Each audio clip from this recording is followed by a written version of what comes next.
అంటే ఏం జరుగుతుందంటే ఏం చెప్తారంటే ఇక్కడ ఇందాక నేను చెప్పినట్టు టాస్క్ ఫోర్స్ ఎవరి కంట్రోల్లో ఉంటుందో వారి పేర్లు బయటికి రానివ్వకుండా నాగరాజునే ఇక్కడ బలి చేసే ప్రయత్నం జరుగుతుందా అనే వాదన ఇప్పుడు కొత్తగా బయటకు వస్తుంది. నిజమేనా? ఇందులో నాగరాజు గారు ఎంతవరకు కదండి అక్కడ నిజం ఉంది? ఇందులో ఇందులో ఏమీ జరగదండి. ఏమి జరగదు చూడండి. ఈ మాటలు ఓకే. రికార్డ్ చేసి పెట్టుకోండి. ఒక 10 రోజులు ఆ పేరెంట్స్ కూల్ చేయడానికి అంతే. జనాలు కూల్ చేయడానికి నెగిటివిటీ అనేది స్ప్రెడ్ అయిపోయింది. ఎందుకంటే వాళ్ళు చేసుకున్న గుంతలు వాళ్ళే దూకు చచ్చిపోయారు. వాళ్ళు కాపు కాపు కాపు అని తీసుకొచ్చేప్పటికి కాపులలో కొంచెం మళ్ళీ వివేకం అనేది పెరుగుతుంది వాళ్ళకి. ఎక్కడ మళ్ళీ టర్నింగ్ అయిపోతారా? ఈ కాపు ఓటు చాలా ఇంపార్టెంట్. 24-28% ఉంది. ఎక్కడ దూరం అయిపోతారని చెప్పి ఒక కొత్త డ్రామా. ఒక 10 రోజులు పోయిన తర్వాత మళ్ళీ ఎప్పుడు కథేనండి. ఆ సీఏ నాగరాజుకి మళ్ళీ కొత్త పోస్ట్ వేసేస్తారు. అతను కేసుకి వెళ్తాడు. ఏముండదు, ఎక్కడికక్కడ కాంప్రమైజ్ అయిపోతారు. అన్ని అయిపోతాయి, చూస్తా ఉండండి. కోర్టుకి వెళ్ళిపోయింది అంటారు. మళ్ళీ ఇతనికి ఎక్కడో దూరం ఎటొచ్చి బలి చేసేసేది ఎవరినంటే సీఏ నాగరాజుని. అదే అంటున్నా. వీళ్ళకి కసి పట్టుదల. ఇక్కడ వచ్చి ఇంటెలిజెన్స్ డిపార్ట్మెంట్ ని బలి చేయాలి, టాస్క్ ఫోర్స్ ని బలి చేయాలి, ఆ పోలీస్ స్టేషన్ లో ఉన్న వాళ్ళందరినీ సస్పెండ్ చేయాలి. అట్లాగే ఈ హోమ్ మినిస్టర్ కూడా వచ్చి ఇది మా దగ్గర ఎక్కడో సమన్వయ లోపం జరిగింది, దీనికి మేమే బాధ్యులం అని చెప్పి వీళ్ళు చెప్పాలి. అందరూ తప్పించుకుంటాకే ఇక్కడ సీఏ నాగరాజుని బలి చేసేది. అక్కడ సీఏ నాగరాజు వచ్చి అతన్ని గాజే సాయికృష్ణని బలి చేసేసేది.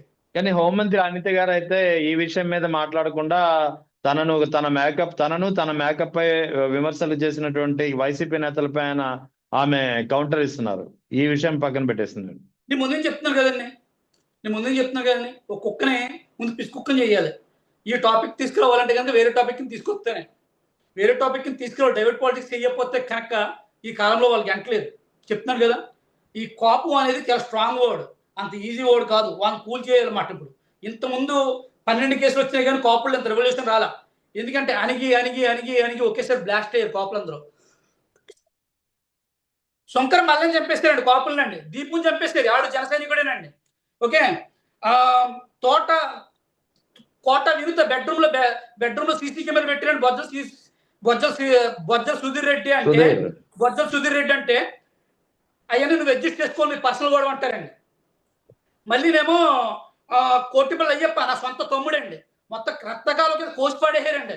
ఇంట్లో డబ్బు బంగారం పట్టుకుపోయారండి. కరెక్ట్గా పెళ్లి 2 రోజుల ముందు అన్నగా. జనసేనలో నేను లీడర్ అండి.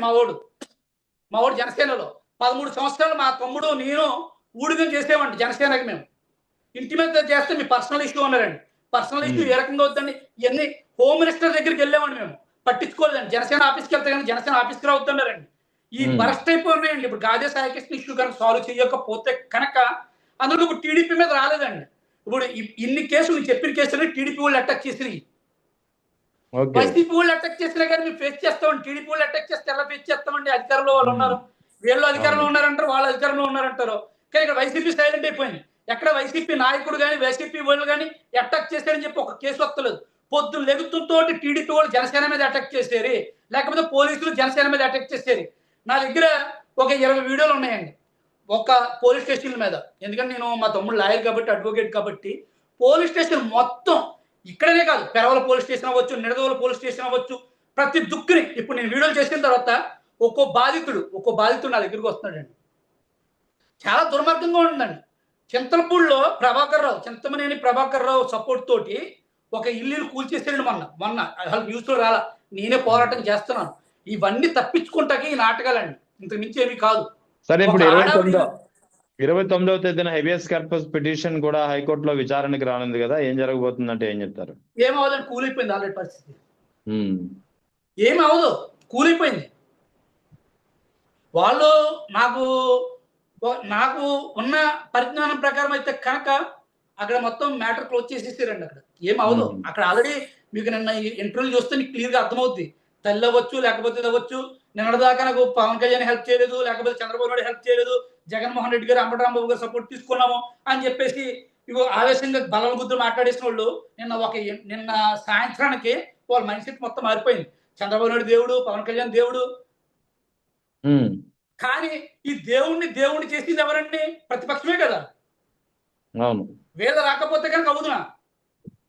అవదండి. నాకు కొంచెం ఎప్పటికో నేను అంటానే ఉన్నాను, ప్రతిపక్షం ఎక్కడ ఉంది అని చెప్పేసి నేను చాలా వీడియోలో చేస్తూ ఉన్నాను. కానీ నిన్న చాలా హ్యాపీగా ఫీల్ అయ్యింది. ఎందుకంటే నేను ఏ పార్టీని సపోర్ట్ చేయట్లేదండి. నేను ఉన్నది ఉన్నట్టుగానే మాట్లాడుతున్నాను నేను. నేను ఇటు వైఎస్ఆర్‌సీపీని సపోర్ట్ చేయట్లేదు, ఇటు జనసేనని సపోర్ట్ చేయట్లేదు, టీడీపీని సపోర్ట్ చేయట్లేదు. పొద్దున మంచి జరిగితే పొగుడుతున్నాను, సాయంత్రం చెడు జరిగితే తిడతున్నాను. నా ఉద్దేశం అదే. ఎందుకంటే గనక ప్యూర్ విమర్శకుడిగా ఉండాలని చెప్పి అనుకుంటున్నాను. నిజంగా చంద్రబాబు నాయుడు గారు విషయంలో అయితే కనుక, ఈ పవన్ కళ్యాణ్ గారి విషయంలో అయితే కనుక, అంబటి రాంబాబు అనే వ్యక్తి లేకపోతే దీనికి సొల్యూషన్ దొరకదు. జగన్మోహన్ రెడ్డి గారు ఆ స్థాయిలో ఇంటర్వ్యూ పెట్టకపోతే కనుక దీనికి సొల్యూషన్ దొరకదు. ఇది కూడా ఒక కాలగర్భంలో కలిసిపోయిన ఒక పురావత్తు స్థాయిలో మిగిలిపోయిన ఒక కేసులో ఉండిపోతుందండి. అందులో డౌట్ ఏమీ లేదు. అంటే కాంప్రమైజ్ అయిపోయింది అంటారు మీరైతే? కాంప్రమైజ్ అయిపోయిందండి. ఇంకా ఆ వ్యక్తి ఉన్నాడా లేదా అని చెప్పి, ఎందుకంటే ఆ వ్యక్తి ఆధారం దొరకబండి అక్కడ. ఎందుకంటే ఇప్పుడు నా తమ్ముడు మర్డర్ చేశాడో లేదని చెప్పేసి నువ్వు ఇన్వెస్టిగేషన్ ఆఫీసర్ కింద వేస్తే నేను ఏం చెప్తాను, తమ్ముడు మర్డర్ చేయలేదని చెప్తారు. పోలీసు వ్యవస్థలో వాళ్ళు తప్పు చేశారని చెప్పేసి వాళ్ళు ఎలా ఒప్పుకుంటారండి? అక్కడెక్కడో తమిళనాడులో ఉరిశిక్ష పడినట్టు ఇక్కడ పడదండి. ఎందుకంటే పోలీస్ స్టేషన్ లో వాళ్ళు ఎవరన్నా కానీ ఇన్ఫార్మర్ కింద మారిపోయి నిజం చెప్తే కనుక శిక్ష పడద్ది, వాడు కేసుకి వెళ్తాడు, జైలుకి వెళ్తాడు తప్ప నిజంగా ఇన్ఫార్మర్ కింద ఎవరు మారకపోతే, తమిళనాడులో ఆమె కానిస్టేబుల్ వచ్చి ఇన్ఫార్మర్ కింద మారిపోయింది, లేడీ కానిస్టేబుల్ అక్కడ విట్నెస్ అక్కడ. కానీ ఇక్కడ జరగదండి. ఎందుకంటే పోలీసు వ్యవస్థ ఎప్పుడు పోలీసు వ్యవస్థనే కాపాడుకుంటది. మనం చాలా మంది బాధలో మనకి న్యాయం జరగలేనప్పుడు ఎస్పీ ఆఫీస్కి వెళ్తామండి. ఇలా ఎస్పీ ఆఫీస్కి వెళ్తే మళ్ళీ ఎస్పీ ఏం చేస్తారండి, forward to local police station అంటాడు. మళ్ళీ ఆ దగ్గరికి వెళ్ళి సావాలి మనం. మనకి ఎవడైతే తిడుతున్నాడో, మనం ఏ ఎస్ఐ అయితే తిడుతున్నాడో, ఏ సిఐ అయితే తిడుతున్నాడో వాటి దగ్గరికి వెళ్ళి సావాలి. కానీ వీడేమన్నా కానీ ఎవరు ఎస్పీ గారు, సారీ ఈడు అనకూడదు, ఎస్పీ గారు వెళ్ళి పక్క పోలీస్ స్టేషన్కి వెళ్ళి ఎంక్వైరీ చేస్తే నిజాలు చెప్తే, లేదా పక్క ఇంకో డిపార్ట్మెంట్ ఏదైనా ఉంటే ఎంక్వైరీ చేస్తారు, మళ్ళీ forward to local police station. Same ఇప్పుడు ఇదే స్టోరీ జరుగుతుంది. పేరుకి రాజమండ్రి నుంచి వచ్చారు కానీ ఎస్పీ గారు ఆయన పోలీస్ రక్తమే కదా. అవును, అది జరిగే పని కాదండి. అది ఒక 10 రోజులు కాంప్రమైజ్ అయిపోద్ది. ఎన్ని కేసులు చూడలేదండి, 10 రోజులు శాంతి ప్రక్రియ అంతే.